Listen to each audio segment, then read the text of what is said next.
Hi, I'm Bob. This is Jokes by Bob Hill. Thank you for taking the time and relaxing and listening to some jokes today. Once upon a time, there lived in fairyland a particularly strange young man. He was humble, attractive, and had a kind heart. But he had a curse. He had a silver screw protruding from his navel for his belly button.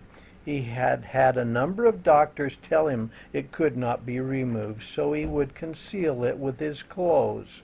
Yet it did sorely trouble him. Each day he would go to the woods and sit on a log, staring sadly at the silver screw. Then one day an old lady came through the woods carrying a bundle of firewood. The young man adjusted his clothing to conceal his shame and said to her, "That bundle is too heavy for you to carry. Let me carry it for you." The old lady was grateful and took him through the woods to her gingerbread cottage, where she revealed that she was in fact a witch. "But you have been so kind to me, I will grant you a wish." The young man did not hesitate for a moment. He said, "Please, please rid me of this silver screw in my navel." The witch told him to go to a distant mountains and climb to a rocky ridge where he would petition the heavens using a magic spell she would provide.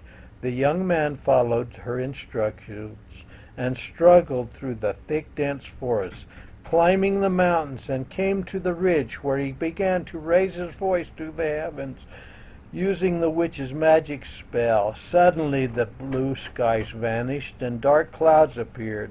A great wind sprang up, and he heard the sound of angels singing, and from the dark cloud came a great shaft of light that focused on him, and down the shaft of light came a giant screwdriver.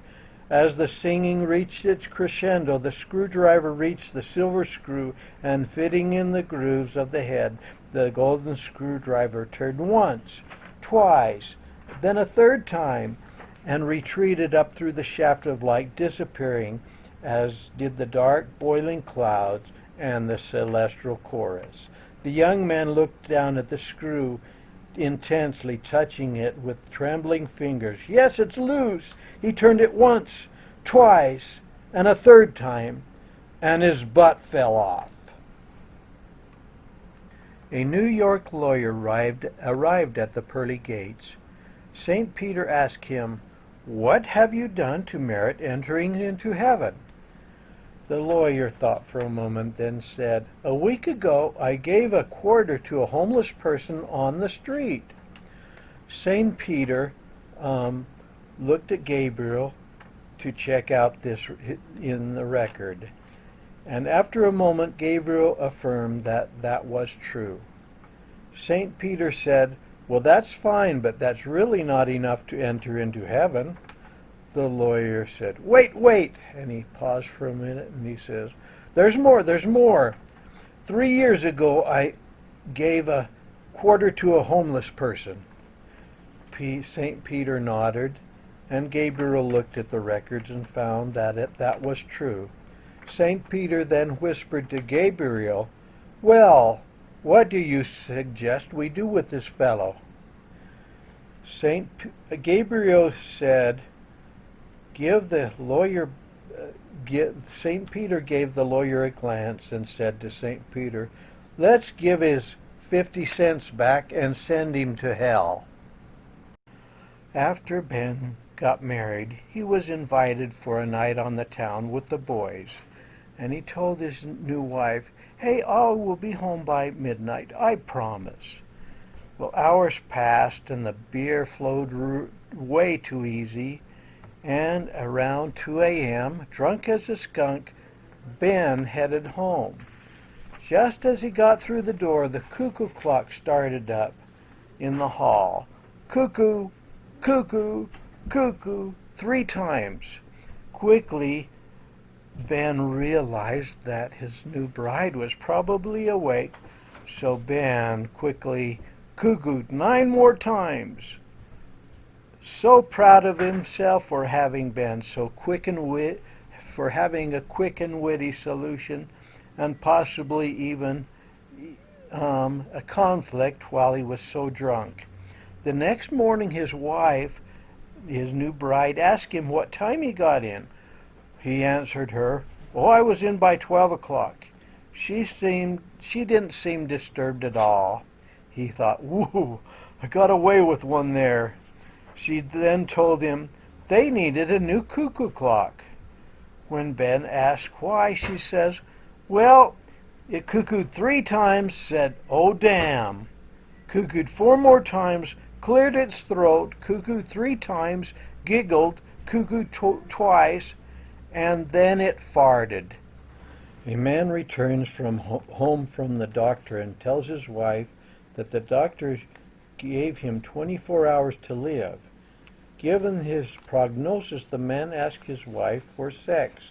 Naturally, she agrees. Then they make love. About 6 hours later, the husband goes to his wife and says, "Honey, I now have only 18 hours to live. Could we please do it one more time?" "Of course," the wife agrees, and they do it again. Later, as the man gets into bed, he looks at his watch and realizes that he now has only 8 hours left. He touches his wife's shoulder and asks, "Honey, please, just one more time before I die." She says, "Of course, dear." They make love for the 3rd time. After this session, the wife rolls over and goes to sleep. The man, however, worries about his impending death, tosses and turns until it's about 4 hours, till he has about 4 hours left. He taps his wife, who rouses, "Honey, I only have 4 hours left. Do you think we could?" At this point, his wife sits up and says, "Listen, I have to get up in the morning. You don't." Ted worked at a lumber mill, pushing a tree through the saw and accidentally shearing off all 10 fingers. He rushed to the emergency room at the hospital.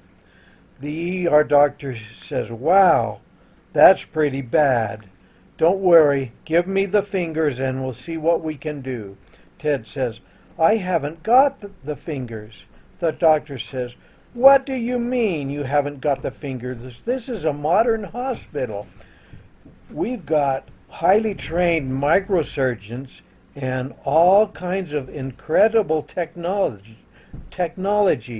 We could have put them back on and made them as good as new. Why didn't you bring the fingers?" Ted says, "Well, I tried, Doc, but I couldn't pick them up." 3 ecologists were exploring the deep Amazon jungle, searching for new plant life when they were captured by a tribe of cannibals. They were taken to the village to be tried by the chief. The chief stared at the white men and was about to give the usual "let's boil them alive" when he gets an idea. "I shall let you go," he says, "if you can go out into the jungle and within 1 hour come back with 10 identical pieces of fruit." The men are overjoyed when they hear this, so off they ran into the jungle to gather fruit. A half an hour later, one of them comes back with 10 peaches and proudly brings them to the chief. The chief looks at the fruit and tells him that he will let him go if he can shove all 10 peaches of fruit up his rear end without changing his facial expression.